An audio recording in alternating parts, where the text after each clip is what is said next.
2020 में लद्दाख के गलवान में भारत और चीन के सैनिकों के बीच हुई हिंसक झड़प में चीन के 38 जवान मारे गए थे। यह बात एक ऑस्ट्रेलियाई अखबार दी क्लासन ने अपनी रिपोर्ट में कही है।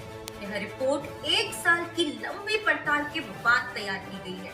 अखबार ने अपनी जांच पड़ताल में चीन के ब्लॉगर्स, चीनी नागरिकों से मिली जानकारी और चीनी अफसरों के द्वारा डिलीट कर दी गई मीडिया रिपोर्ट्स को शामिल किया है।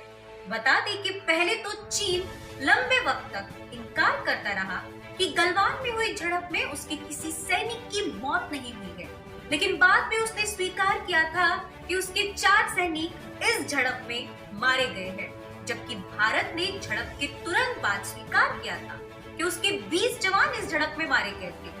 भारत और चीन के सैनिकों के बीच 1962 के बाद हुई यह सबसे खूनी झड़प थी। लेकिन अब जब ऑस्ट्रेलियाई अखबार यह रिपोर्ट सामने आई है, तो चीन पर इस मामले में लगातार झूठ बोलने का आरोप लग रहा है। चलिए आपको बताते हैं कि क्या है इस रिपोर्ट में।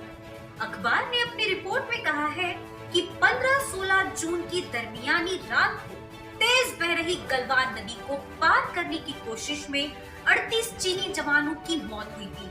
रिपोर्ट कहती है कि चीनी जवान गलवान नदी को अंधेरे में और शून्य तापमान के बीच पार कर रहे थे।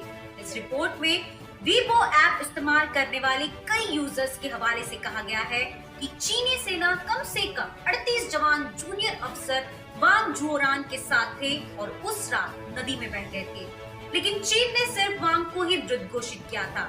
रिपोर्ट कहती है कि इस घटना के बाद चीनी जवानों के शवों को शिकवान शहीद कब्रिस्तान और फिर उन्हें उनके नजदीकी कस्बों में ले जाया गया। रिपोर्ट में एक वीबो यूजर के दावे से लिखा गया है कि चीनी सेना इस इलाके के बफर जोन में कुछ निर्माण कार्य कर रही थी और दोनों देशों के बीच हुई समझौते का उल्लंघन करते हुए अप्रैल 2000 में मारे गए अपने सैनिकों की असल संख्या को दुनिया को बताता है।